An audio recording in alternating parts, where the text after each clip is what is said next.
alors salaamaaleykum mbokku internetu M4 TV ñu nuyuwaat leen bu baax a baax am mbégte saa su ne entretien spécial yi nga xam ne dañ koy faral di amal saa su ne dalal ay kàngam waxtaan ak ñoom ci ay poñ yu bëri actuellement nag ku nekk xam na li nga xam ni moom moo fi gën a nekk actualité bokk na ci barilu pétrole bi nga xam ne rek génn na ci Sénégal waaye itam sortie bi nga xam ni tamit premier ministre wala itam président du parti PASTEF Ousmane Sonko amaloon na ko ci ay bés yu nu weesu ak yeneen yoo xam ni tamit gis nañ ko fi dinañ ci waxtaan tax nag ñu daal di am sunu ganuk bés bi mi ngi wuyoo ci turub Amadou Moustapha Gueye nekk président du mouvement pour l'émergence et la paix Dundee Yaakaar waaye itam nekk secrétaire politique du mouvement la patrie d'abord waaye itam nekk membre de la convergence taxawu ndaw ñi doon loo xam ne rek moom lañ fi daal di xamle ni kii kat mooy sunu invité bi balaa ñuy door waxtaan wi mbokk internetu M4 TV ma bàyyi leen ak sunu invité mu nuyoo ak yéen doyen maa ngi lay nuyu. waaye maa ngi lay fay bu baax Seydina Omar. di tàmbalee sama kàddu ci musul ci seytaane. di sant yàlla suñu borom di julli ci yonentam bu tedd bi sallallahu alayhi wa sallam di wax rek comme d'habitude ni ma ko tàmmee di def fu ma dem di delloo njukkal ki nga xam ne mooy sama yaakaar tey ëllëg mu Cheikh Ahmad Bamba Xaadimu Rasul di jox Ahmadou Khadim jërëjëf amoo morom di ko bamtu ba muy ñetti yoon Ahmadou Khadim jërëjëf amoo morom di màggal maam Cheikh Ibrahima Fall jawriñam bi di wax jarab lakke maam Cheikh Ibrahima Fall di nuyu aussi ak di ziyaara bépp kilifa diine boo xam ni dafa solowoo tarixa wala nga doon ci kilifa nekk ci biir réew mi ak même ci sous-région bi rek nga bokk rek ci ñi nga xam ne dañu ëhlu suuf yi nga xam ne dañu gëm tarixa ku ci nekk kilifa rek maa ngi lay wàccee ci sa wàccuwaay comme ni ma koy defee pour sama ay sëriñ di nuyu Sénégal yëpp di nuyu ñi nga xam ne ñoo leen safoo di leen déglu di leen seetaan vraiment di ñaan yàlla émission bi yàlla mu doon émission boo xam ni yàlla dina rafetal suñu kàddu ba nga xam ne li ñuy wax nit ñi danañ ko mën a nangu ci seen xol. incha allah voilà. Alors merci beaucoup di la jaajëfal bu baax a baax yow itam ci teew bi nga xam ni teew nga ko fii ci ay locaux yu M4 TV mbokku internet yi nu ñu leen ko waxee rek nu ñu leen ko waxee woon saa su ne dañuy am mbégte dalal ay kàngam waxtaan ak ñoom indi ay leeral waaye itam balaa ñuy rek gën a door xuus si waxtaan wi sax laay wax damay daal di nuyu itam sama grand muy Mamadou Matar Sène moom tamit mu nekk koo xam ne si ni macha allah. donte ñu ngi déggante gisanteeguñu mais macha allah boobaak léegi ma koy nuyu bu baax a baax waaye itam di ñëwaat ci li nga xam ne si ni mooy yow mi nga xam ne si ni tey yow lañ fi am fas yéene waxtaan dinañu ñëw ci wàllu sortie bi nga xam ne si ni Ousmane Sonko président parti PASTEF daal dina koy amal waaye itam dinañ ñëw ci bari li nga xam tamit jot naa feeñ ci pétrole bi fii la ci réew Sénégal ñu doon ko exploité ni ki démb moo doon bu njëkk bi nga xam ni génn na alors waaye itam balaa ñuy door dama gis fii ci nga jiite mouvement bu duppee pour l'émergence p Dundee Yaakaar. Voilà c'est-à-dire mouvement bi. lan moo ko wund lan moo ko tax a taxaw. En fait jërëjëf Oumar. mouvement boobu mouvement la boo xam ni qui est né grâce à ki nga tudd léegi muy Makhtar. lu yëngu rek la ko yëngal ko ëpp doole. yaakaar naa ni Makhtar rôle bi mu ci am. Vraiment loolu rôle la bu nga xam ni ku nekk war nga ko saluer ci ñun. ok il a été le ciment. pratiquement celui qui est l'artisan même. de ce rassemblement. Large rassemblement parce que mouvement la boo xam ni au moins war na mat ay 400 personnes yoo xam ne ñu ngi nekk ci benn forum. benn plateforme di ko animer chaque jour. di am ay invités comme ni ngeen di def nii. di waxtaan ci soloy réew mi et cetera et cetera. c'est un mouvement d'avenir. ki nga xam ni ci biir Sénégal yëpp. am na fa ay répondants mais aussi à l'extérieur li ëpp sax ci membres yi ñu ngi nekk extérieur. man nag ñoom dañoo baax rek. man du lu ma xëccu wala lu ma bëgg. mais ñoom ci seen bopp ñoo may jël daal di ma am ci man confiance ba def ma seen président. muy lu nga xam ne nag charge bu diis la ndax président bu mel ni man moom xam naa ni voilà. bokkul ak yenn président yi nga xam ni dañoo am alal wala dañoo am dayoo boo xam ni wala daraja boo xam ni mën na leen may quand même ñu mën a wax ni. ñii ñooy président bi et cetera man daal xëccuwuma ko mais. ñoom ci seen bopp spontanément. ci seen biir ñoo ma tànn def ma seen président. ok ma koy rafetlu vraiment muy mouvement bu nga xam ne nag c'est un mouvement d'avenir. ok qui a toujours soutenu le président Macky Sall. En fait li nga xam ne moo cimenté suñu unité. mooy tënku ci biir Benno Bokk Yaakaar. donte man sax par exemple bokkuma ci benn parti politique. bokkuma APR bokkuma benn parti. mais bokk naa ci ñi nga xam ne ñooy. ñi gën a soutenir le président Macky Sall de 2013 à nos jours. Même su fekkee ni sax en 2012 je n'avais pas voté pour lui au premier tour. Mais vraiment au deuxième tour c'était une question boo xam ni kenn mënu ko woon bañ a voteel ñëpp dañu jël seen bois jox ko ma bokk ci ñooñu. xëy na sax xeeboon naa sax. ambition ak yu demee noonu. mais vraiment nit musuma bett comme président Macky Sall en termes de capital liggéey bu mu def ci réew mi. vraiment looloo tax nag boobu ba léegi bon avec ses qualités et ses défauts. parce que doomu aadama bu nekk nit du mat. système mënul parfait. toujours dina am lu manqué dina am lu des dina am loo xam ne lu kawe njort la. mais sincèrement boo koy xool dans l'ensemble. il a fait un travail extraordinaire. ok voilà. Mais mouvement bi tamit kon bu ma comprendre bu baax dañ ko taxawal pour mu jàppale président Macky Sall loolu moo taxoon ñu taxawal ko wala dafa am. beneen objectif boo xam si ni moo taxoon ñu taxawal. voilà parce que xam nga li ci ëpp nit ñi du ñoon gis seen bopp ci biir yenn parti politique yi. ok parce que bokk ci parti politique. c'est un frein généralement day nekk frein. day nekk benn affaire boo xam ni ñaare doo am liberté de parole.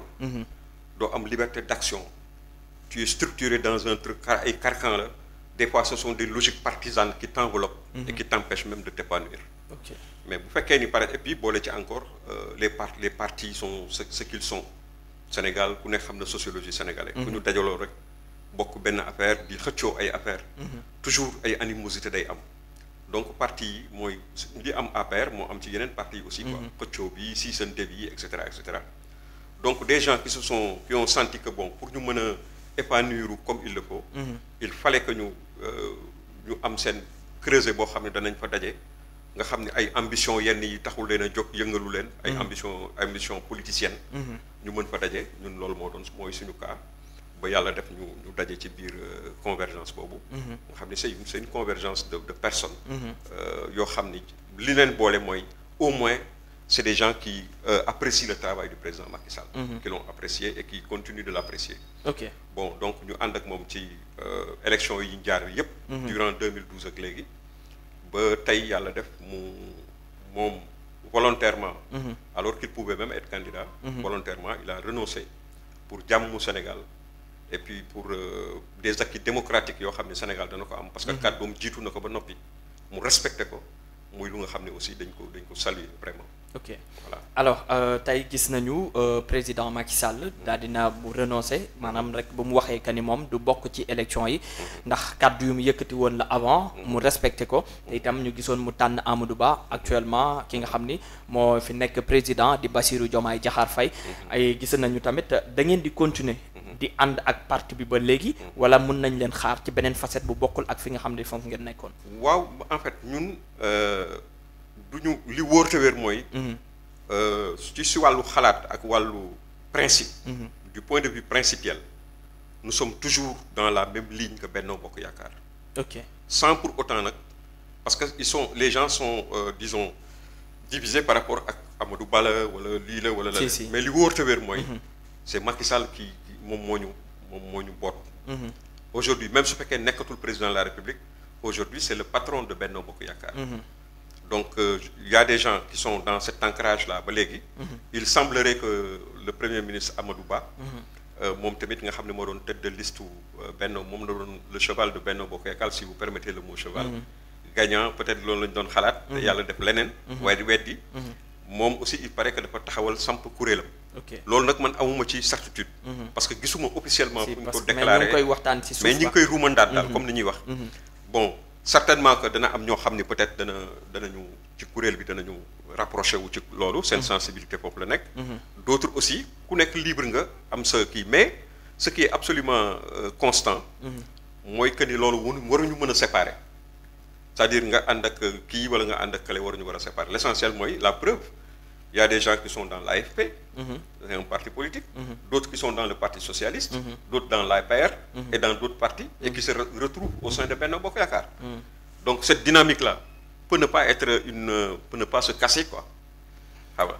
Tout dépend rek maintenant de ce que les uns et les autres en feront comme interprétation ou xam nga nag nit dafa compliqué. C'est vrai. Les gens ils sont voilà, tu ne peux pas les saisir, les situer complètement. Des fois danañu am sagesse xam ni seen intérêt ci lii la nekk ñu dem ci mais des fois tu as l'impression qu'ils sont aveuglés même par leur ambition personnelle. ok et c'est toujours là où le bas blesse quoi dans ce pays. mais gisoo ni tamit actuellement parti Benno Bokk Yaakaar dina jafe loolu pour mu demee ci ni nga xam ni noonu la demee woon. parce que gis nañu jamono bi nga xam ne si ni président Macky Sall daal dina génn wax ni moom kat du bokk ci ñi nga xam ne si ni ñoo fas yéene jongante. gis nañu ay. maanaam dafa bëri ay leader yu mu dajale yoo xam si ni dem nañ ba natt seen bopp xam ne ñoom mën nañ demal seen bopp parce que y avait Aly Ngouille Ndiaye y avait Mame Boye Diao y avait Amadou Ba y avait d'autres et d'autres ñoo xam ne si ni Abdoulaye Seydou Sow Abdoulaye Daouda Diallo et tout te itam gisoon nañu bi nga xamee ni si ni moom la président wax ni du bokk ci élection yi coow li ci amoon ñu bëri ni dañuy demal seen bopp est-ce que jàpp nga ni actuellement dina yomb Benno Bokk Yaakaar boolewaat seen doole ba amaat doole ji nga xam si ni moom la ñu amoon. En tout cas man day jàpp naa ni par opportunisme lucide. Je dis bien par opportunisme lucide. Ils ont intérêt à le faire. Pourquoi? Parce que tamit y a une redistribution des cartes aujourd'hui. Ce qui est absolument certain mooy que ni une certaine recomposition est en train de se dessiner dans ce pays. Et que aujourd'hui de plus en plus nous assistons à la pas à la mort, je ne serai pas aussi catégorique quoi. Mais parti yi dañu wàññeeku seen doole dafa wàññeeku. Parti politique classique yi. ok seen doole dafa wàññeeku. Par exemple tey boo jëlee ku mel ni Khalifa Sall. ak taxawu Sénégal. ñoom ils ont véritablement intérêt. oui et c'est même l'intérêt du pays de se regrouper encore. De retrouver leur famille originelle. Le Parti socialiste. S'ils le font par exemple man gëm naa ni danañu am doole joo xam ni dana leen mën a may ñu taxaw jouer les premiers rôles dans ce pays. Parti socialiste. Le Parti socialiste. mais Parti socialiste bu ñu génnee est-ce que Benno Bokk Yaakaar wala APR dinañu am doole ji ñu amoon parce que ñoom tamit ñu ngi woon ci biir. non pas ñu génn. ça je veux dire que si par exemple le Parti socialiste se renforce. Grâce à la venue de Khalifa Sall. ok si par exemple des partis comme l'AFP. def mutation yi nga xam ni moo war a am parce que le président Moustapha Niasse aujourd'hui il est à la retraite politique. Il a bien servi son pays depuis l'âge de 25 ans. Il est au service de son pays. ba retraité comme président de l'Assemblée nationale. oui donc su fekkee am na bu amee repousse bu amee une jeunesse capable de relever les défis de Moustapha Niasse et je pense que am na quoi. Au sein de l'AFP il y a des jeunes capables quand même de pouvoir tenir de relever les défis quoi. Donc si ces partis se renforcent.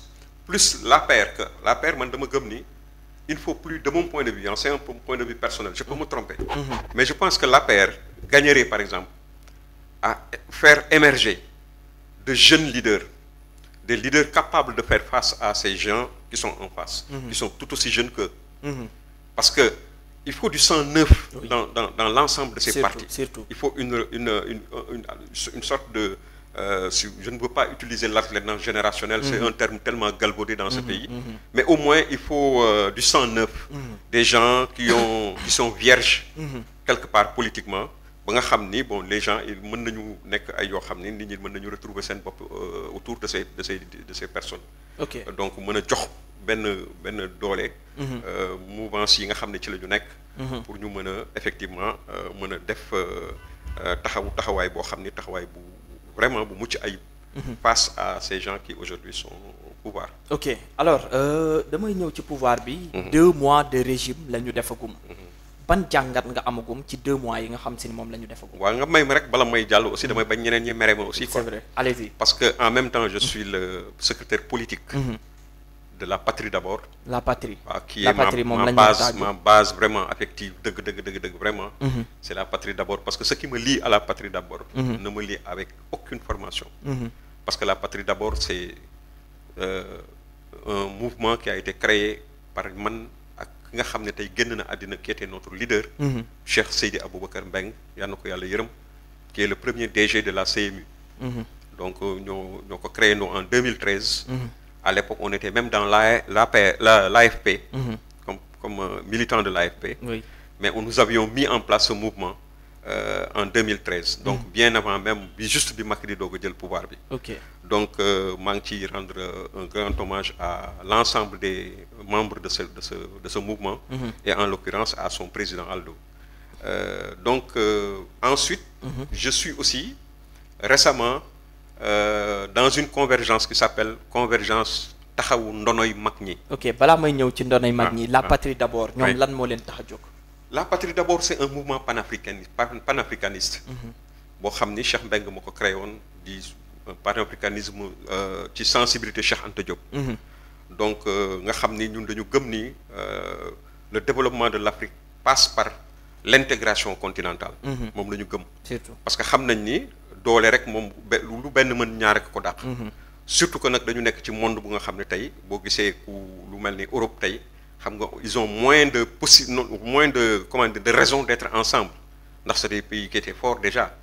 Mais aujourd'hui ils se sont rendus compte qu'avec les États-Unis en face avec la Russie ou l'Union soviétique à l'époque et tout donc war nañu am benn sensu fexe ba jéem a dajale seen doole nekk benn gën a am doole de manière primaire loolu rek war na mën a tax ñu nekk benn surtout que nag Afrique dafa am un parcours am jaar-jaar am souffrance yu bëri yu nga xam ni ci jaar-jaaram enduré na ko sur le plan historique et tout mu nekk peuple bu nga xam ne c'est un peuple boo xam ne avec les mêmes la même culture les mêmes voilà ñoo bokk lépp même cette intégration d'ailleurs déjà elle est là elle est réussie entre les peuples c'est réglé le problème qui reste aujourd'hui c'est entre les gouvernants aujourd'hui que les gens acceptent d'être par exemple ñu ni Sénégal dafa am gouverneur du Sénégal Mali dafa am gouverneur du Mali Côte d'Ivoire dafa am gouverneur de la Côte d'Ivoire mu nekk dans un cadre confédéral n'est-ce pas ou fédéral plutôt loolu day am solo wala bokk su fekkee mënul nekk un truc fédéral mu doon au moins par région mu am ay entité confédérale loolu doon na am solo parce que tamit day nekk ay espace yoo xam ni parce que xam nga développement dafa ànd ak am espace am population yu doy am richesse yu doy te tey am na nu nga xam ne tey en Afrique de l'Ouest rek bu ñu boole woon doole yépp nekk benn tey xam nga ni mën nañu taxaw di tóor ci taabal ji lu ñu bëgg danañ ko mën a am c'est différent des gens yoo xam ne ñoom dañu yaakaar ni bon seen panafricanisme mooy ay marché commun comme marché commun dugg ci marché commun européens yi bokk ak européens yi G8 wala même président Macky Sall ñun d'accord ñu woon ak moom ci loolu quoi dugg ci ay G20 wala yu demee noonu ñu wutal la ci place yu demee noonu ñun jàpp nañ ne loolu vraiment du lu nga xam ne moom mooy stratégie bi nga xam ne moom la ñu war a utiliser bon xam nañ ni tamit dañu war a ressourcer wu ci suñu histoire xam ñooy kan parce que bala ngay mën a am nekk il faut que nga xam yaay kan foo jógee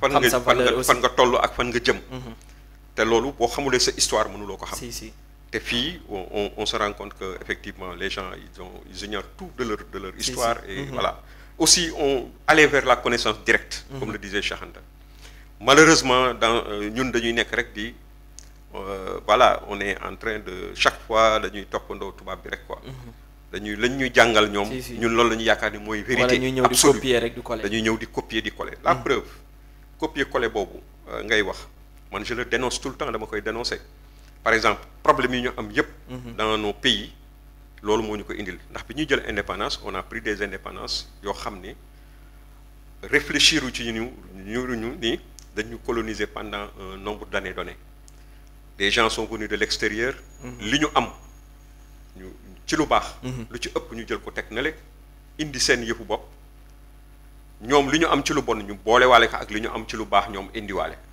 donc ñun jàpp naa ne bu ñu amee indépendance li ñu waroon njëkk a def cette génération li mu waroon njëkk a def mooy une introspection jéem a xool ñëlee lan lañ fi indi ci lu baax ñu conserver ko parce que tamit nit mënul négatif à 100%.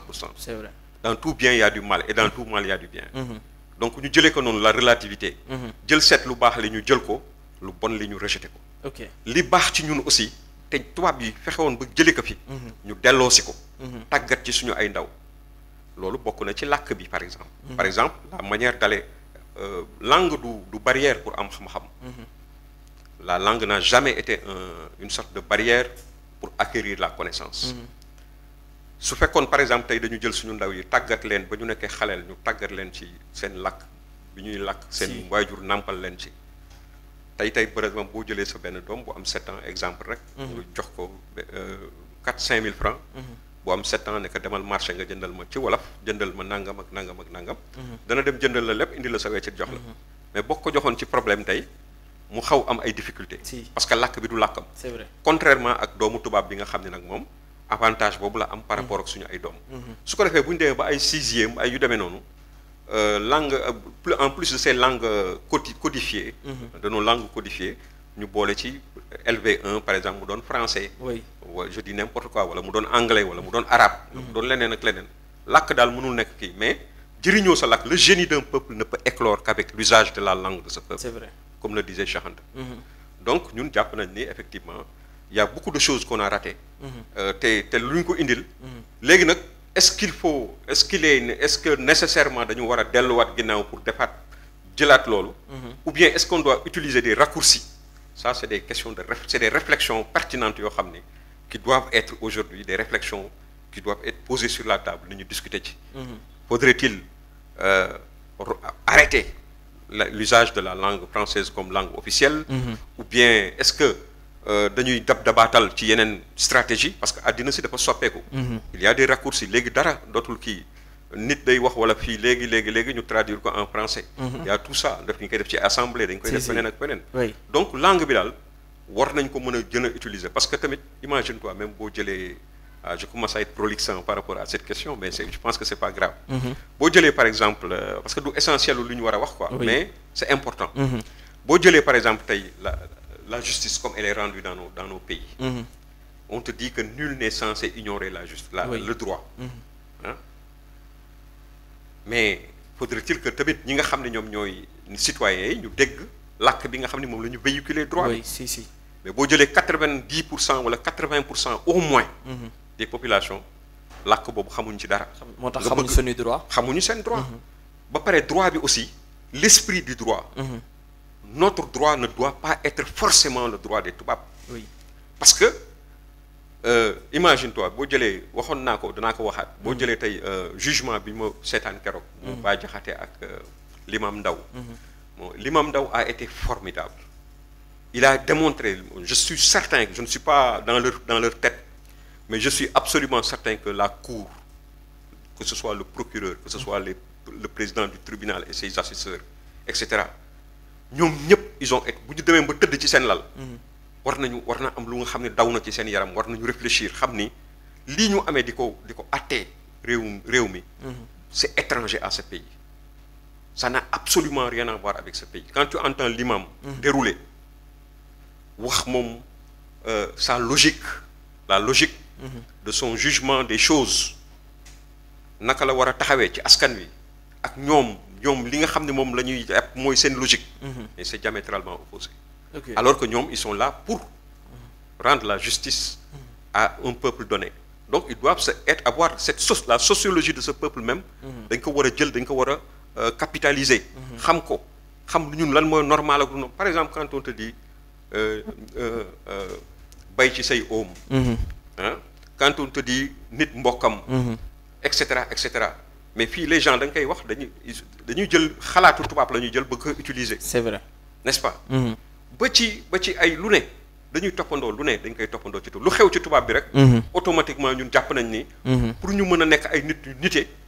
il faut que ñu ànd ak tubaab bi ci loolu. alors que ci lu bare tubaab bi moo war a roy ci ñun. surtout nag en matière de morale en matière d'éthique et cetera et cetera. Donc il y a beaucoup de choses il y a des chantiers énormes. Mais nag loolu.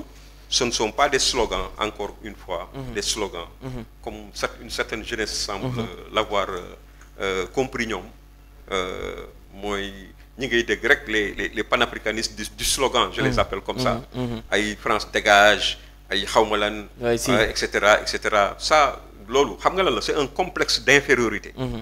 Ces gens ils sont aux mêmes écoles que ñun ñu fi ñuy jàngee ñoom la suñu doom yi di jàngee. xam-xam bi benn la science est là pour tout le monde. L'essentiel c'est d'aller vers la connaissance directe. Et de voir les stratégies xel mooy fexe ba li nga xam ne mooy suñu retard bi ñu am. ak tubaab yi ba ñu dominer ñu suñu xel actuellement rek moo ñu mën a may de manière en douceur. ñu fexe ba jàllar bi loolu. ba taxawaay bi nga xam ne Afrique yëpp ba askanu Afrique yëpp danañ ci gis seen. ok alors ñu ñëw ci bii nga xam ne si ni mooy ndonay mag ñi. très rapidement parce que yeneen point yi nga xam si ni moom la ñu war a wax. bëgg nañ ci xuus loolu te alors que comme temps bi mu ngi dem. nous avons que 1 heure de temps. donc voilà fokk ñu xaw a kii tuuti. ci point voilà gis nga ndonay mag ñi nag moom c'est pour résumer ko rek. mooy que ñun dañu sentir ni avec ce nouveau régime. le PASTEF qui est au pouvoir. On a senti que xam nga le PASTEF c'est composé de plusieurs sensibilités. il y a des salafistes affichés yu ci nekk, il y a des voilà des libertins. Il faut pas nit ñi di ko ragal quoi. am na ñu nga xam ni c'est des satanistes sax d'ailleurs quoi. Moi j'ai les textes de satanistes. Par exemple quelqu'un comme Akhenaton, etc. C'est des gens qui veulent effectivement faire reculer la religion dans notre pays. Ok. C'est des gens qui veulent désacraliser la religion dans notre pays. Justement, c'est ce que nous avons senti. Plus encore, non seulement ñooñu dañu bokk benn affaire. seen programme minimum, c'est de déstabiliser les comment dirais-je les sectes religieuses au Sénégal. Ok. mooy salafistes yi am nañ ci intérêt. satanistes yi aussi am nañ ci intérêt. Ok. xam nga. te ñooñu tu les retrouves dans Pastef. ñuy saaga sëriñ yi ak ñi nga xam dañu ni par exemple ku mel ni monsieur Diagne qui est le président le directeur des moyens généraux de la présidence de la République. Oumar Diagne foog naa la tudd. Cheikh Oumar Diagne. Voilà Cheikh Oumar Diagne. Il dit que moom dafa gëm ni de plus en plus maanaam tarixa dafa war a reculer ci Sénégal parce que c'est un facteur de blocage. Ah, pourtant ñoom dañuy wax que ni voilà nekkul ñoo xam se ni ñoom ñooy nekk sur les réseaux di saaga et tout parce que peut-être ñeneen ñoo xam ne si ni rax nañ ci seen biir ñoom ñoo ciy nekk di saaga parce que récemment gis nañu ci discours Ousmane Sonko la mu wax leer na ni képp koo xam ne si ni da ngay nekk ci réseau yi di saaga wala ngay wax lu ñaaw bokkoo ci Pastef. waaw mais gis nga VAR jàpp na ko parce que VAR jàpp na ko ci Tunkara taxaw na fi taxaw saaga président Macky Sall woy juróom bu jigéen mu saaga ko. Akhenaton wax na lu nekk suñu sëriñ yi. On l'a vu se photographier avec Akhenaton moom Ousmane Sonko les bras dessus bras dessous. On l'a entendu à travers une vidéo mu toog ak Tunkara ñu jàpp Tunkara mu ñëw di solidariser wu ak Tunkara. Vidéo yaa ngi circuler ci toile bi. waaw oui man amee naa ko sama téléphone boo bëggee après ma wan la ko. ok bi ñu jàppee Tunkara mu taxaw ndax tuntu turam ni ñu ngi solidariser wu ci moom. Parce que li ko dal ñun mënuñ ci dara parce que ñi ngi Sénégal moom mi ngi États-Unis mais naqarlu nañu jàpp bi ñu ko jàpp nangam ak nangam ak nangam Tunkara a toujours insulté nos chefs religieux il les a traînés dans la boue wax leen lu nekk. Donc ñun loolu moo tax tey ñu sentir ni comme ñoom am nañu doole tey ñi ngi nekk au pouvoir. te ñi ngi leen di ubbil ay plage yu rëy yu yaatu parce que bu ñu demee ba jël Oumar Diagne def ko à la présidence jox ko doole yooyu mu am. ubbi benn affaire boo xam ne nee nañu pour recycler les arabisants la. ñun entre guillemets dañu jàpp ni arabisants yooyu c'est des salafistes certainement qu'ils vont recycler là-bas. mais par exemple bu fekkoon dafa am c'est pas opaque. kon normalement boo nekkee ci réew diine bu mel ni Sénégal booy jël ñooñu. am na fooy dem foo ci ñoom am nga fooy dem foo xam ne da nga fa mën a am quota bu ci nekk nga am fa quota mooy këru diine yi. parce que ñoom ñoo ëpp ci réew mi tey. Et puis mooy li ma la doon wax rek les Sénégalais ne se retrouvent pas. Ne se reconnaissent pas à travers l'État. Les Sénégalais se reconnaissent à travers les chefs religieux. Jullit ak catholique. Aujourd'hui ce que Serigne Mountakha hafizahullah ce qu'il peut faire. Ce qu'il peut obtenir. Des Sénégalais qui croient en Cheikh Ahmadou Bamba. Le président Bassirou Diomaye Diakhar Faye ne peut pas l'obtenir. Bassirou Diomaye est incapable de dire aux Sénégalais nous voulons faire un barrage je demande à tous les Sénégalais de venir travailler ñu ci amul xaalis nañ ci def seen ñaq ñi ci am xaalis nañ ci def seen poste ñëw leen gars yi ñëw gratuitement def ko mënu ko. Ah bon? Ah non kenn mënu ko personne c'est pas lui seulement aucun président. Au Sénégal bu dul dictature aucun Sénégalais aucun président ne peut le faire ne peut réussir ça. Même Macky Sall ne peut réussir ça. Mais tey par exemple je te donne l'exemple de Massalikul Jinaan. En un temps record, tu as vu. Je te donne l'exemple de l'université de Touba. Tout a été fait par les mourides eux-mêmes. Oui. La mosquée de Touba. Actuellement, ce qui se passe à Tivaouane. La mosquée de Seydi El Hadji Malick Sy radiyallahu ta'ala. Tu vois ce qui se engouement bi les gens prennent des millions di ko ci def. Tey bu état ni woon nañu defar barrage nangam wala nañu def canal du nangam. Léegi nag état bu doon un état boo xam ni état bu responsable la bu xam sociologie population. État ba normalement war na mën a dem ci. Am intelligence ak sëriñ yooyu. ba nga xam ne ñooñu suñu gisee une question nationale intérêt national. ñoom danañu mën a dugal seen loxo ci biir. Contribuer intelligemment ba nit ñi adhéré wu. Donc ñu ngi jël benn masse bu nga xam ni bu am doole boo xam ni waroon na mën a nekk loo xam ni facteur de développement lay doon. Mais dañ koy négliger di ko jéem a suufeel actuellement ci suufeel ka la ñu nekk ak di wàññi dooleem. te loolu du tax réew mi avancé. ok ñu dem moo tax nag ñun ñu dem ni léegi ñun comme ñooñu am nañu doole. dañu ñëw taxaw nekk une force tampon. pour suñu ndonoy mag ñi du ñu nangu accepter. kenn ku ko xam ne da koy jéem a yàq wala da koy jéem a désacraliser. ok voilà. alors ñu dem ci question bi nga xam ni maa ngi ko doon tudd léegi mu jëm ci 2 mois yi nga xam ni régime bu bees bi président Bassirou Diomaye Diakhar Faye jiite ko 2 mois yi nga xam ne si ni jot nañ ko fi defagum ban jàngat nga ci am. waaw en fait jàngat bi ma ci am mooy je ne veux pas être trop négatif. mais vraiment je suis désolé mais tout le monde c'est le constat quoi. ban constat c'est le constat parce que ñoom seen bopp ils disent qu'ils sont en stage. En stage? Oui, c'est le Premier ministre qui l'a dit. Ah bon? Il a dit que oui, nous tous, nous sommes des novices par rapport à cette chose.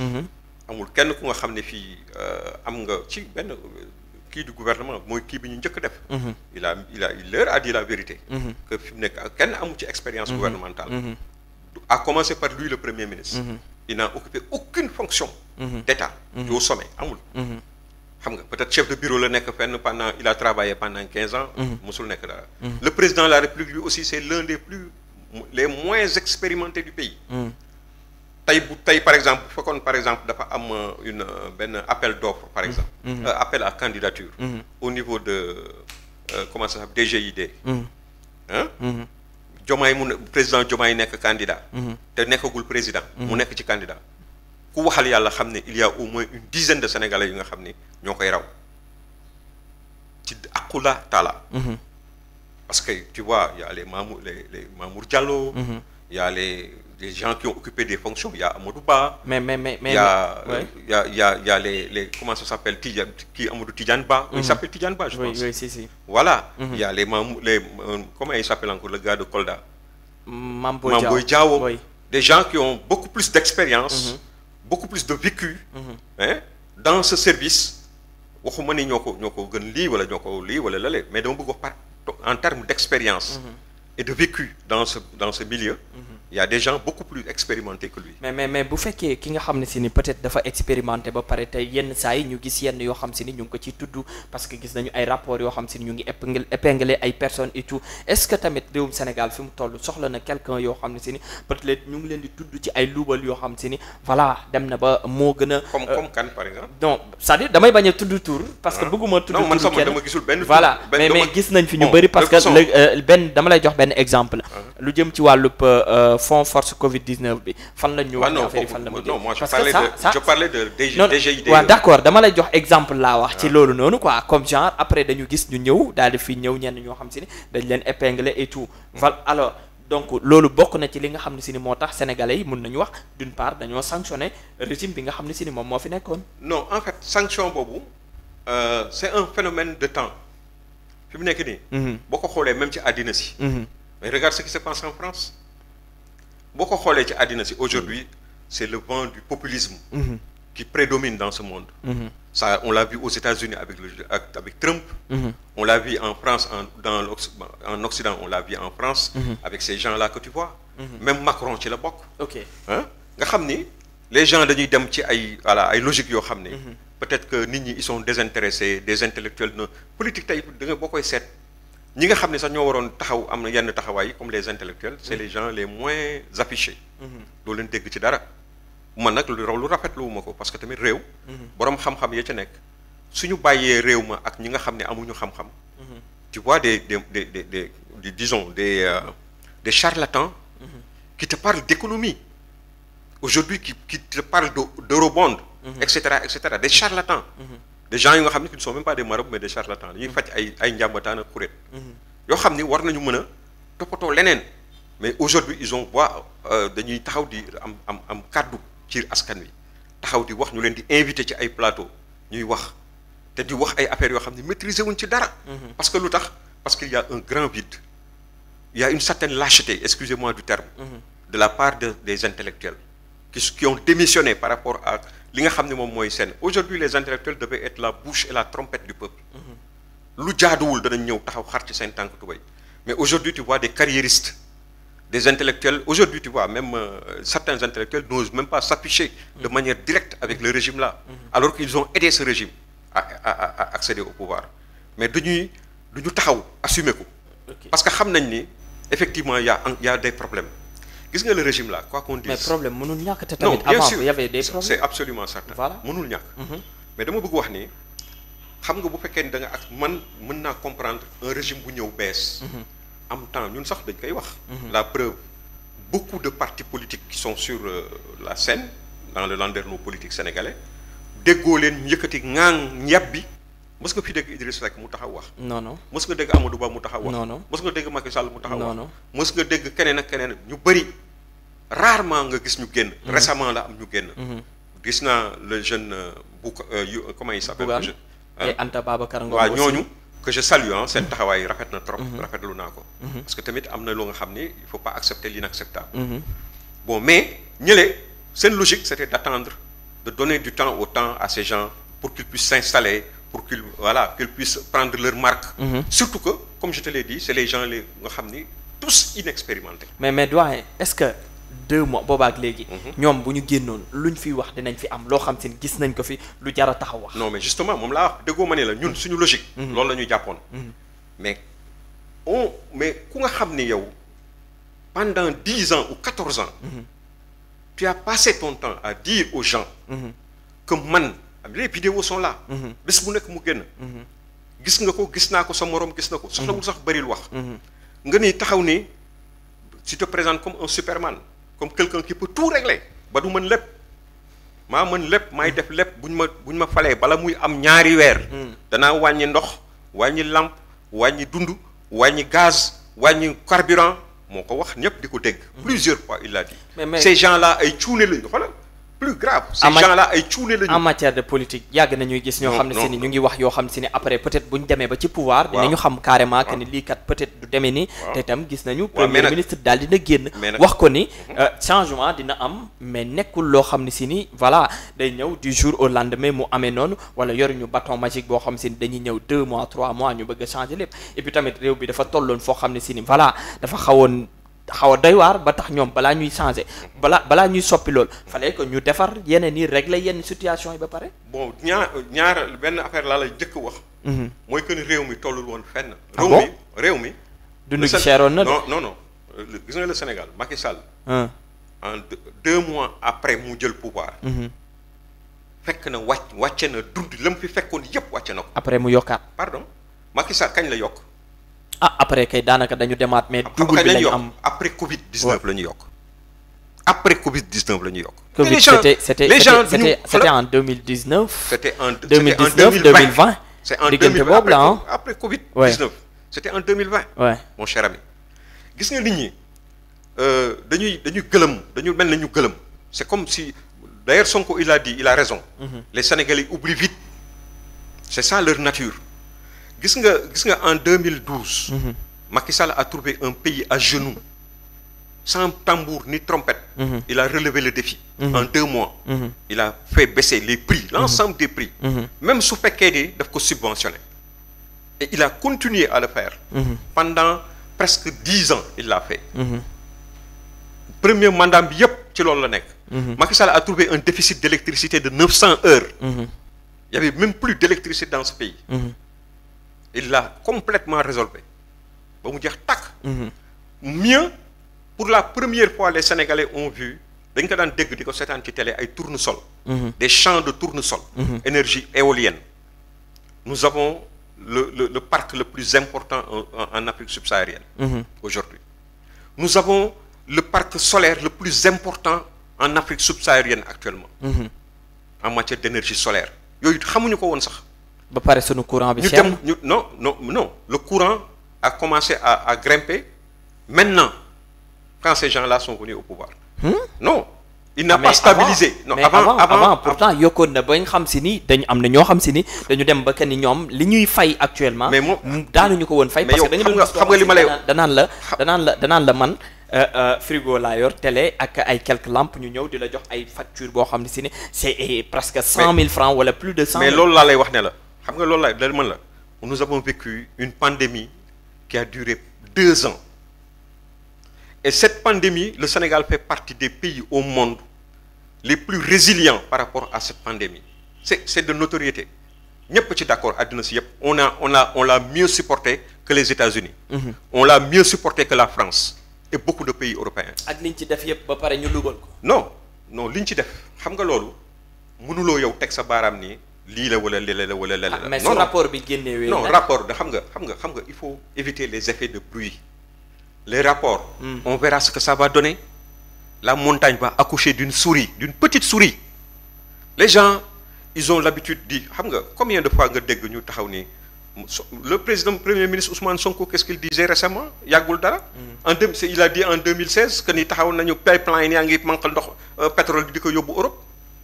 Nous avons exploité le pétrole. Les dispositions sont prises pour l'exploitation du pétrole. Hier ou avant-hier, on te dit que le premier baril du pétrole est sorti de terre, dans des eaux. Xam nga lolu mo lay wone la man dama japp ni nit buy opposé wu da nga ko wara def dans les règles de l'art avec lucidité. Les problèmes du Sénégal c'était pas des problèmes économiques, je suis désolé. Le Sénégal a fait des bonds en avant. On n'a jamais économique. Pardon, xam nga Sénégal. On n'a jamais parlé avant Macky Sall, on n'a jamais parlé de Sénégal sur le plan économique, jamais. On n'a jamais classé le Sénégal comme étant le pays où le taux de croissance est le plus important de la sous-région. On ne l'a jamais dit. Les bons que le Sénégal a fait durant ces 10 dernières années, amul ben régime au Sénégal bu ko xam nga Sénégal lu ñu ko xamee woon. Teranga, Youssou Ndour, El Hadj Diouf, etc. ceebu jën bu neex, etc. mais ak situation bi fi nekk mais par rapport ak lam fi fekkoon. Nous on a vécu Senghor, on a vécu Abdou Diouf, on a vécu Abdoulaye Wade. Dundu Macky Sall. Mais je te dis que Macky Sall bi mu ñëwee comme mi ngi jóge woon ci des flancs du PDS. Pour man dama ko xawoon man avec mon fi ñuy jaar ak voilà les idéologies de gauche. D'extrême gauche ñu nekkoon le marxisme etc. Pour man bon c'est blanc bonnet et bonnet blanc. Même c'est peut-être bonnet blanc et blanc bonnet jusqu'à présent. Parce que entre Macky Sall et truc peut-être il y a quelques différences peut-être mais pas des différences notables. Abdoulaye Wade a fait un bon travail, il a impulsé mo génn Sénégal ci yenn genre qui ambition dafa feeñ quoi. Depuis lors le Sénégal est sur une courbe ascendante. Le Sénégal n'est pas ce pays aujourd'hui bu am yenn genre problème yi. Aujourd'hui il faut simplement capitaliser bu am genre yenn problème. Xam nga lan mooy suñu problème. Ba taxoon mu indi problème mais li ñu fi wax ci Sénégal opposition bi am entre 2021 la. 2021 ak 2024. D'accord nañ. Oui. C'est la affaire takarnaase. Lan moko tax takarnaase. Quelles sont les raisons objectives qui ont fait que entre 2021 et 2024 coow li bëri Sénégal. mais gisoo ni dañoo dem ba benn instant ñu ñàkk espoir maanaam li nga xam ni moom lañ doon xaar gisatuñ ko parce que bu ñu gisee. li nga xam si ni mooy wàllu jeunesse bi. bu ñu demee bay jël géej gi ñoom certes c'était avant. C'était avant mais bi nga xamee ni si ni egsi nañ si 2000 mën naa wax à part 2012 wala 2019 jàpp 2024 affaire yi dafa gën a yokk parce que dañuy gis tant de personnes yoo xam mais de plus belle chaque jour tu es dans la presse. Oui. Chaque jour ñu ni la pas plus tard que barki dem ñu ni jàpp nañu benn bateau bu nga xam ni tant de personnes dee na ci jógee Sénégal dem. Et puis du Sénégal rek. Oui, du Sénégal rek c'est vrai. C'est en Guinée, c'est tous les pays africains qui sont des pays côtiers. Aujourd'hui, des bateaux partent de là-bas pour dem Espagne. C'est la jeunesse africaine. C'est aujourd'hui le mirage de l'Europe qui attire ces jeunes. Ils sont pressés, ils n'ont pas de formation, ils n'ont pas de truc, ils veulent avoir de l'argent tout de suite. Mais attends, doyen, y avait dañu doon wax que ni dem leen ngeen jàngi pour am xam-xam dem leen defi ay formation. Il y avait beaucoup de jeunes yoo xam ne si ni dañoo dem ñu jàngi ba am seeni ay diplômes, avoir aussi de l'expérience, mais après pour ñu trouver un stage sax c'est un problème. Te itam nga gis entreprise yoo xam si ni dañuy ñëw ki ni la demal nga jàngi, nga dem jàngi ñu ni non dañoo soxla quelqu'un boo xam ne si ni il a au moins minimum 3 ans d'expérience et tout. Alors loolu noonu ñu dem jàngaloo ñu ba ñu jàng ba pare yow mënoo sax trouver stage wala nga dem di liggéey ñu lay fay benn salaire boo xam si yow mënoo si sax gérer sa bopp ba bëgg si gérer sa famille. xam nga loolu nag lan moo koy indi quand tu es dans un pays comme le Sénégal qui ne vit que de dons et de dettes tu as avec les nouvelles technologies de la communication et de l'information nga xam ni tey tu es à l'heure de Paris au diapason de tout ce qui se fait dans le monde tu es emballé par tout ça. Da ngay yaakaar ni ñeele lu ñu mën ñun mën nañ ko. OK. Les gens ils sont pas réalistes. ñun dañu nekk ci réew yoo xam ne ay réew yoo xam ne dañu am limite. n'est-ce pas donc mënuñu le travail bi ñuy wax nii pour les jeunes l'État ne donne pas de travail à part la police la gendarmerie et les machins xam nga non xam nga lan la État mën a def. mais y a les microfinances ñi ngi fii yëpp a ngi fii mais xam nga État lan lay def. État li mu mën a def mooy créer un environnement favorable pour que des sociétés naissent dans ce pays et pour résorber l'emploi des jeunes jël ko en charge. Mais l'État ne peut pas donner de l'emploi. L'État, sa fonction, c'est pas ça, donner de l'emploi aux jeunes. Beneen affaire bi am mooy que ni aujourd'hui par exemple quand tu prends ce qui se passe quand tu regardes notre pays tu vois ay yenn secteurs yi. Mais c'est des secteurs qui sont occupés par des étrangers. Parce que le jeune sénégalais ne se voit pas un commerçant de fruits par exemple. Quelqu'un bu nga xam ne mën na jël xaalisam investir que ci fruits taxaw def étalam di jaay fruits. Il le laisse aux autres pour moom xeeb na ko. te bu demee bu génnee def lu ko raw. mais ñi ngay gis ñuy daw ci tali bi nii di xëccoo ak oto yi di jaay ay. mais xam nga ñooñu ñan la xam nga ñooñu amuñu problème ñooñu Sénégal amuñu ak ñoom problème parce que ñooñu ils ont été éduqués. mais c'est sur non ils ont été éduqués sur une base xam nga mooy lan. au contraire ñooñu royukaay lañu. gis nga ñooñu. tu les retrouveras plus tard avec de l'argent. Ndiouga Kébé est un produit de ça. Ndiouga Kébé c'est un produit de ça. Djily Mbaye vendait des montres. À la sauvette, ils vendaient des montres. Et pourtant, c'est les premiers milliardaires du Sénégal. Xam nga ñooñu école bi ñu jógee mooy école de formation arabe la ñu jógee. alxuraan suñu daara yi ñoo leen formé. ñooñu du ñu jël xaalis xoola ngoon si ñu dem di ko flambé di dem ay night club wala ay boîte wala ay affaire. Moi je parle des jeunes diplômés comme tu dis citadins. ki ñu nekk fii et cetera nga xam ni dañuy jàng seen jàng yàqu na très tôt ah au lieu que ñu dem defi formation. dem jàngi benn métier. wala ñu jël xaalis investir ko ci dara pour am dara mais caaxaan ak foo daf ci bëri il faut se dire la vérité. il faut que ñu def introspection. mais dama la bëgg wax ne la pour gàttal loolu. parce que ñu ngi xam naa ni le temps court mi ngi filé. daanaka li si des bëreetul te bëgg léegi li ma la bëgg wax rek mooy li ma la bëgg wax rek mooy benn affaire. gis nga problème yi ñu amoon. diggante 2021. ak léegi mais c'est le problème Adji Sarr. problème Adji Sarr c'est-à-dire moo fi indi xoola cas yi nga fi dégg mës nga fi dégg. benn marche boo xam ne dañu ne emploi moo tax ñuy marche mës nga fi dégg marche bu ñu dañu ni le pays par exemple on n'a pas d'eau on n'a pas d'électricité. ñaata yoon non. mais ñi nga xam ne si ni dañu doon demander ay autorisation pour marche ñu leen koy interdire. y avait beaucoup xam nga autorisation pour marche yooyu mais autorisation pour marche. ñaata yoon lañ fi marche pour génnee ay pancarte di wax que ni dund gi dafa cher. non xam nga saako ceeb lii lay jaar courant bi et tout. kooku c'était un Guy Marius Sagna c'est un activiste. Il profite d'une situation, il est très intelligent. Parce que man, c'est un élément de gauche à l'époque. Avec les Momar Sambou, qui est aux côtés de trucs, je le connais. Je connais bien Guy. C'est quelqu'un, un manœuvrier. Guy, on l'a vu, ay éléments nga xam ne day ñëw gàddu benn saakoom ànd ak ñetti nit ñëw taxaw naan dund bi dafa cher nangam. mais sénégalais yi dañ doon génn di ko accompagner. et puis dañ doon wax parce que y avait beaucoup de sénégalais yoo xam si boo leen tendre micro. Guy n'a jamais mobilisé des gens. Guy il a toujours ak li ñu jot a jàll nii yëpp xam nga lu mu doon agir. mais Guy dafay dem ci dëkk ñu ko fay dàq. ban dëkk on l'a battu là sur la petite côte on a vu des images yoo xam ni des populations l'ont pris à partie parce que dafa ñëw di wax waxu suuf naan delloo leen nit ñi seen suuf dañuy jël benn nit mooy ñëw woo leen ne leen nangam ak nangam rek ñu daal di ñëw di agir ci loolu mais dama la bëgg wax ne la pour te ñu waxante yàlla te yàlla tax. wallahi al azim. 80 je consens sax que ni peut-être que am na des fois des épistolaires des manifestations. de ay lii wala lële mais essentiellement ce qui s'est passé c'est l'affaire Sweet Beauté moo fi indi problème diggante boobu ak léegi. mais l'affaire Sweet Beauté. waaw sénégalais yi dañu gis ni dañoo jël benn sénégalais boo xam ne si ni peut-être amul doole ñu bëgg koo néewal doole parce que dañu ñëw ni ko viol ñu dem ba à la fin ñu ñëw daal di wax corruption à la jeunesse. bokk mais quelle est la différence viol ak corruption à la jeunesse non mais il y a pas de fumée sans feu. Ouais, il n'y a pas de fumée sans feu. On ne peut pas accuser quelqu'un, on ne peut pas juger quelqu'un et le condamner pour corruption à la jeunesse.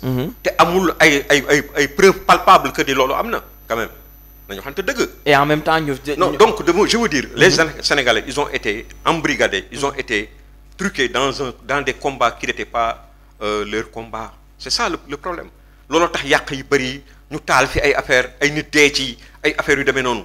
affaire bi envenimé wu certes Macky Sall n'est pas parfait il ne peut pas être parfait personne n'est parfait. ñaata nit lañ fi jàpp ay nit yoo xam seen dañuy gis ñu takk bracelet wala genre ñu ñëw di takk leen parce que libération yu mujj yi nga xam moo am. dañoo gis ñuy libération des vagues de libération. nit ku takk bracelet ñu man de mosaguma gis nit ku takk bracelet. mais y avait des gens yoo xam si ne dañoo dem jàkkaarloog télé bi wax ko. personnellement man bu ma ko gisee dama koy condamné. man de j'avais bracelet ñu jàpp la.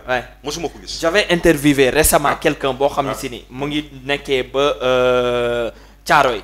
mu ngi nekkee Thiaroye.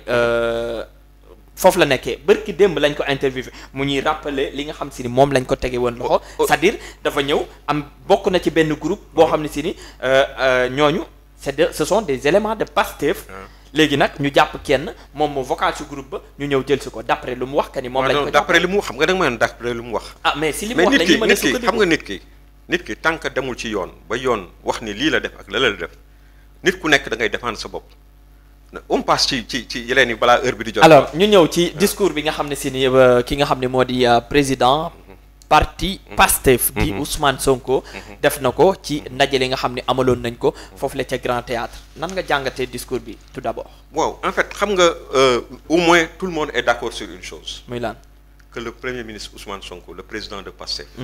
c'est un premier ministre atypique.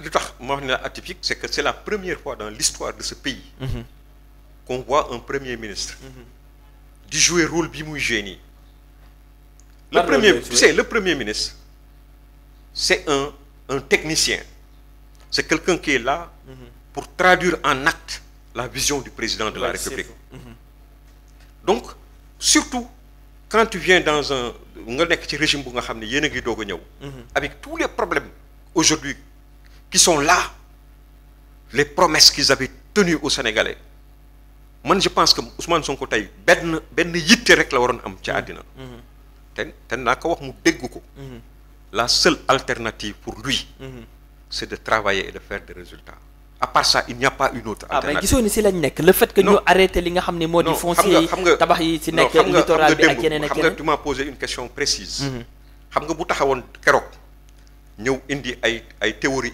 d'économie politique naan situation bi lii lañ fi fekk voici stratégie bi la ñu fas yéene def pour egg fi ñu bëgg jëm dans combien de temps joxe ay date dans combien de temps danañu def nangam lii nii lañ koy résoudre indi ay théorie d'économie ñu xam ni kii la mu doon wax projet yooyu mu doon wax et tout jëmmal na ko en santé nii la ñu bëgg def en éducation nationale lii la ñu bëgg def nangam ak nangam mu wax ko ak nit ñi ñu mën a wax mais qu'est-ce qu'on a vu quelqu'un qui vient buy dàgg santé ak xola ak ay wax yu nga xam ne peut-être vraiment loolu nga gis non loolu moo am parce que quelqu'un qui xam nga dàgg santé mooy lan mooy ñëw ay genre ay les gens dañ may kii ba di wax naan man su ma doxee ci tapis rouge sax dafa leen di metti waaye danaa dox ci ay tapis rouge xam nga ça mës nga dégg benn premier ministre Sénégal mais ay ñoom ñi fi jaar yëpp ñoom Mamadou Lamine Loum Abdou Diouf Macky Sall qui te disait que barki démb laa teg benn interview yom bu nga xam ne bi muy doog a nekk premier ministre il dit que seul le travail est vraiment l'allié d'un premier ministre. le travail bien fait gisoo ni mu ngi ci liggéey pour andi résultat parce que bi nga xamante ni nañ fàttaliku tuuti li nga xam ne moo taxoon ñu woote li nga xam ne moo di ndaje boobu ci Grand Théâtre bokkoon na ci jeunes yi muy les jeunes patriotes du Sénégal ñu dajale leen ngir seen apport ci projet bi maanaam li nga xam si ni moom la ñuy dugal seen loxo ci projet bi te itam gis nañu la nga xam ne moom la fa wax bokk na ci ay vacances citoyennes yoo xam si ni dina woon ndaw ñi pour ñu bay ñu def ci leneen ak leneen mais yooyu noonu ce sont des bonnes choses yoo xam si bu amee dinañ ci gis cessons de faire semblant et de divaguer. Ça, c'est les vacances citoyennes. Tous les premiers ministres du Sénégal qui étaient là, sous leur ère, il y a eu des vacances citoyennes sans qu'ils aient convoqué des gens pour les conscientiser sur ça. Il y a des gens qui se chargent de ça. Il y a un ministère qui doit se charger de ça. Xam nga lan mooy problème. Ousmane Sonko aujourd'hui il est bloqué. Bloqué si lan moo ko bloqué. Écoute ma déglu ma rek. Il est bloqué. Parce que aujourd'hui il est dans la tourmente, il est quelqu'un dans le désarroi total. Parce que tout ce qu'il disait, aujourd'hui il est en train de payer ça, il est en train de subir des revers yoo xam ne li ko teg yépp moo ko teg boppam ndax la boo xam làmmiñam moo ko jiitu mu wax lu bari te mën tuuti. mais yooyu yëpp mu wax lu bari nekk ci moment bu nga xam ni man naar yaa ngi jox nañ ko il est aux affaires mu war a mën a def lu bari mënul def lu bari mu taxaw ni mu tax pardon ma eggale mu taxaw moom ci boppam il fait un aveu. Il dit le président Diomaye ne peut pas régler la chose. Moi-même je ne peux pas avec vous ensemble je ne peux pas. Il dit à la place de je vais régler ça en 2 mois, il dit que même dans un mandat ce n'est pas possible. Ni xel mën na ko nangu. Mais c'était pas son discours. Xam nga kooku ça devient quoi? Ça devient de l'escroquerie politique. Ah non. Si, ça devient de l'escroquerie politique. Parce que quand tu fais croire aux gens, xam nga man dama gëm ni même le législateur sénégalais, pour punir les hommes politiques, pour les mettre dans les trucs normes, ñun jaadu li ñuy def mu jaadu. dañu war a respecter doomu aadama. mais on peut faire de la politique. Voilà, on peut faire de la politique. On peut faire de la politique avec un projet de société. À proposer aux gens. nga ñëw ni man parce que man gëm naa ni waa Pastef bëgg nañu am na ñu nga xam ni bëgg nañu réew mi. ah voilà man bëgg naa réew mi.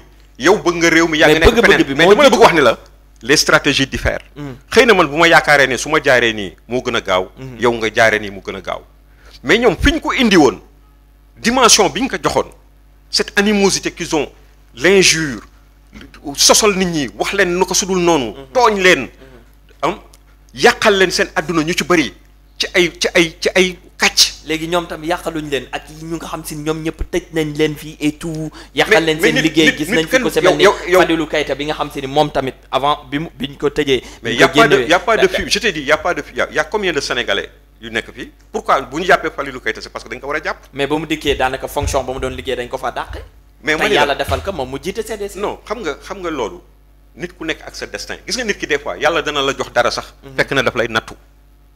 yàlla daf lay jox dara fekk daf la bëgg weer. dafa bëgg ñëpp xam ni yow mënoo dara. sa wax ji yëpp tu ne peux rien faire. ok ça arrive. jàmmu Sénégal lii man situation bi ñu nekk nii. man dama gëm ni toujours dama koy wax barki dem maa ngi koy wax sama benn cousin. qui est de Pastef. je lui dis je supplie mon Seigneur Allah subhanahu wa taala. que man ma am tort. que ce que je pensais que ni ñii moom lañu. du ñu moom mais ay doomu réew lañu yu bëgg seen askan. su fekkee ni loolu am na moo ma gënal man. que man naa am tort. xam nga. parce que ñun notre vie et notre avenir politique est derrière nous du ñu taxawuñu nekkuñu ci benn parti politique yaakaaruñu kenn ku ñu jàppale wala ku ñu dimbali.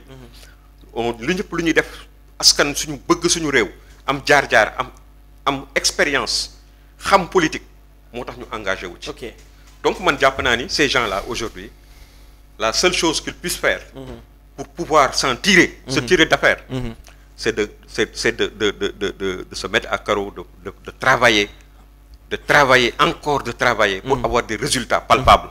Parce que sans ces résultats palpables, les gens que tu as vus avant-hier au Grand Théâtre, sous peu de temps, ce sont ces mêmes gens qui vont se retourner contre eux. mais doyen gis naa ni teel na lool parce que nag ñi nga xam ne si ni ñu ngi doog am commencé amaguñ lu dul 2 mois mu dese leen 4 ans 10 mois yoo xam si ni war nañ ko liggéey ça veut dire lépp mun na ci am te itam ñoom seen yéene lépp ci réussir la te itam yaakaar naa bu réussiré ñun sénégalais yëpp dañ ciy gis suñu bopp. bien sûr alors ñu terminer parce que temps bi ñu joxoon jeex na mais ñu terminer ak benn question mu jëm ci wàllum pétrole bi nga xam te ni actuellement gis nañu ñu ngi koy exploité fii la ci réew Sénégal démb 11 mai juin du mois moo nekkoon premier jour bi nga xam ne moom lañ doon exploité pétrole bi te itam lañ ci xamle bokk na ci 100 000 barils par jour mu doon loo xam ne si ni voilà lu am solo la lool ndax jàpp nga ni file ak ay quelques jamono 1 an 2 ans wala balaay boobu wala 3 ans dina indi benn changement boo xam te ni situation bi sénégalais yi di nekk di dund dinañ ci génn. non bien sûr un pays pétrolier il faut que mu impacte ci économie dëkk ba. mënul ñàkk même s'il y a des gens yoo xam ne peut-être ay disons des gens qui yàq loolu wala ñuy dugg ci ay affaires yu nga xam waruñ ci dugg mu am mafia ci biir et tout mais n'importe comment cette situation de pays pétrolier va profiter au Sénégal. Mais est-ce que loolu léegi la il faut aussi que nit ñi ñu wax leen dëgg. léegi c'est-à-dire on ne peut pas avoir des répercussions. ci li nga xam ne moom mooy li ñuy jëriñoo nii. li nga xam ne moom la ñuy génne ci suuf. tant que par exemple. ki nga xam ne moo def investissement am amortirul ba la ñuy yëg suñu bopp dëgg.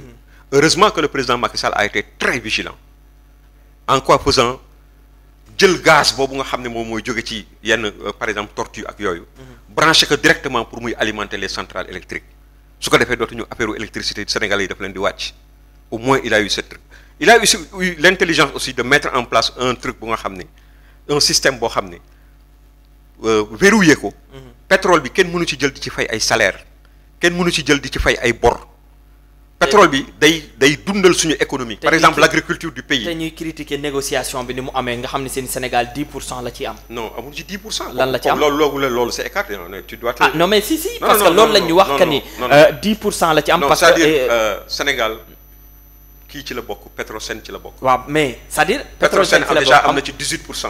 non si. wala 8 Petrosol 18% la ci am 18%. 18%. J'insiste. Petrosen à 18 loolu bëriwul. te dañuy ñaan yàlla mu yokku xam nga. retombées yi pour te dire de manière claire nette et précise les retombées ne sont pas pour maintenant les retombées c'est peut-être dans une dizaine d'années. dans une dizaine d'années ngay mën a am yenn franchise yi nga mën a am yenn coup de franchi pour mën a est-ce que sax du ëpp 10 ans donc nit ñi li ñu leen di gëmloo ak li am ça fait deux ñun Sénégal ne doit pas compter sur le pétrole pour continuer à vivre. ah bon non xanaa Sénégal lu mu war a def xam nga lu mu war a doon un additif la war a doon un plus juste un plus mais pas quelque chose sur quoi on compte pour vraiment faire du Sénégal un Eldorado c'est pas possible. am na Nigéria am na feneen ak feneen. le Nigeria a les mêmes problèmes que nous. Il y a tu vois des jeunes Nigérians qui viennent au Sénégal pour travailler.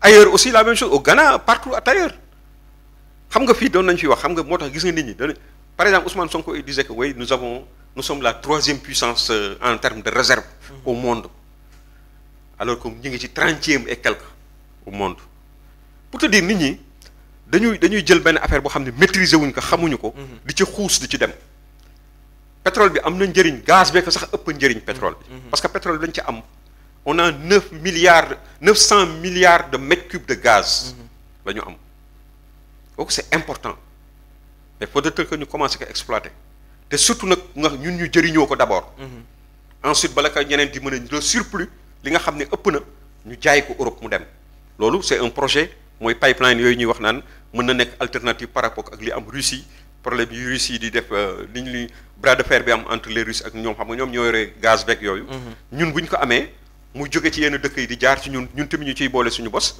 ñee dañ leen di mën a jaay leen n'est-ce pas mais li wóor te wér mooy que ni normalement pétrole boobu li mu war a def mooy booster suñu économie par exemple li ñu am ñun nous sommes des pays d'agriculture d'élevage et de pêche xëy na pêche bi dana am tuuti jafe-jafe parce que tamit fu nga xam ne ay kii offshore moo fa am pêche bi day perturber c'est vrai mais li wóor te wér mooy ci wàllu mbay ak wàllu càmm normalement war nañ ci mën a def loo xam ne ak réew mu ndaw mi ñu am war na mën a am doole joo xam ne ci wàllu woowu nga xam ne parce que lenn rek boo ko assuré nga lépp nit ñi saa yi ñu xiifee lekk suñu maree naan. mais loolu mooy suñu problème nag. waaw loolu pétrole bi mën na ko booster dama bëgg wax ni du lu nga xam ne dañ koy jël di ko di baatare wala ay affaire yu demee noonu quoi que tout le monde se pense que ni yaa ngi nekk ku liggéeyul doo am. même suñu amoon bu ñu doon for or ci mbedd mi sax am na nu mu doon demee nit ñi bu ñu liggéeyul du ñu am. c'est vrai il faut que les gens am xalaatu liggéey investir pour mën ci génn. il faut que les politiques aussi tiennent des langages de vérité aux populations. nit ñi da nga leen boo leen bëggee jiite bu mucc ayib ñun de ke ñu jiite woon muy Cheikh Mbengue loolu daan wax du ma dik kenn dara mais amul lu ma leen yéenewul loo xam ni jàpp naa ni lii mën na nekk dana mën a nekk. xam nga mais des fois tu vois des gens yoo xam ni bon pour accéder au pouvoir ou bien pour être aux affaires mais ils peuvent te promettre monts et merveilles alors qu'ils sont incapables de le faire. et loolu après ça va se retourner contre toi. parce que daf lay dab donc vraiment sénégalais il faut que se fasse une raison. on continue de vivre comme s'il n'y avait pas de pétrole. liggéey gën a góorgóorlu ci y a beaucoup de trucs yoo xam ne am Sénégal am na fi une croissance à 2 chiffres. léegi mu laal ko sans le pétrole ni le gaz. le Sénégal sous Macky Sall a marché sans le pétrole sans le gaz. n'est-ce pas mais aujourd'hui bu ñu amee loolu ça doit être un plus. ñii par exemple seen lépp dafa yomb fi mu nekk nii en principe lépp a yomb parce que lu jëm ci affaire infrastructure. kenn dootu ko fi xëccoo wala ñuy wax naan amu fi. ci côté bu nekk nag moo xam hôpitaux da tey région boo dem pratiquement sur les 14 régions la plus de la moitié ci 14 yi dëkk boo capitale régionale boo fa dem am na hôpital de trois niveaux boo fa nekk boo demee foo dem am na tey ay agropole yoo xam ne ñu ngi judd ci dëkk yi boo demee Malicounda bi gis ko ces genre d'infrastructure par province dañ ko war a spécialiser par province pour ndaw yi mën a am terrain yu ñu mën a bay mën a liggéey moderniser surtout nag moderniser avec des fermes yoo xam ne nit ñi dañ leen di dañuy jox leen xaalis jox leen machine ñuy liggéey ngay jënd lu ñuy liggéey nga koy jënd nga garantir leen ni bu ñu liggéeyee bayee ba noppi wala ñu sàmm ba noppi seen produit yooyu ñuy am da nga koy jënd ubbil leen ay compte accès au crédit jigéen ñi mën a am crédit et cetera loolu bu ñu ko defee plus li ñu am ni man yaakaar naa ni vraiment y a de quoi espérer mais nag faudrait-il aussi cesser de se faire peur en essayant de cultiver un truc de dictateur wala ay affaire yu demee noonu loolu mënul jàll Sénégal que le premier ministre Ousmane Sonko qu'il sache que ce pays est un pays de démocratie et de droit lu ko jiitu moom muy gane àddina ba mu àddina di tukki noonu lay demee Sénégal dëkku yoon la dëkku démocratie la mënul tiital kenn ragalu ko loolu il faut qu'il le sache les gens ils sont là entre sénégalais mën nga nekk sama doom bokkuñu xalaat man j'ai des enfants yoo xam ni certainement bokkuñu xalaat ils pensent comme ça moi je pense comme ça te bu midi jotee ñu toog añandoo naanandoo ataaya waxtaan dem suñu yoon mais pourquoi les gens au yenn niveau yi du ñu appliquer loolu respectante joxante cër soo demee ba nga xam ne jéem nga mënuloo sa morom mën a ñëw jël dem yoonam voilà loolu moom vraiment surtout nag pour des gens yoo xam ni qui disent qu'ils ont vécu des situations difficiles plus jamais ça dootuñu def lii dootuñu def lale mais nga ñëw taxaw naan ay journalistes yi ku fi def lii danañ la tëj ci kaso bi waaw vraiment yooyu moom du jàll moom alors ñu bàyyi la nga tàggatoo parce que temps bi ñu joxoon daanaka jeex na sax ba ñu dépassé ko daanaka mais bon débat bi moo toll nu ni mel donc fallait que ñu jëlaat ci quelque temps donc di jéggalu bu baax a baax waa Rési ci temps bi nga xam si ni jot nañ koo jël alors ñu bàyyi la nga tàggatoo doyen waaw li may tàggatoo rek mooy d'abord di jéggalu parce que nit ki moom nit rek la mënuloo satisfaire ñëpp mënoo ñëpp kontaan ci yow toujours boo waxee dana am ñu nga xam ne mer nañu te man bu doon sama sago danaa wax ba mu jeex te xam-xam rek lay doon mais du doon dara loo xam ni dafay metti nit seulement nag ku ci nekk ak sa dëgg je ne dis pas que sama dëgg mooy dëgg mais jàpp naa ni am na lu nga xam ni su ma juumee sax de bonne foi laay juumee ci loolu donc Sénégal ñoo ko bokk nit ñi dañu war a rafetal ànd bi ñu ànd yàlla boole ñu ci benn dëkk muy un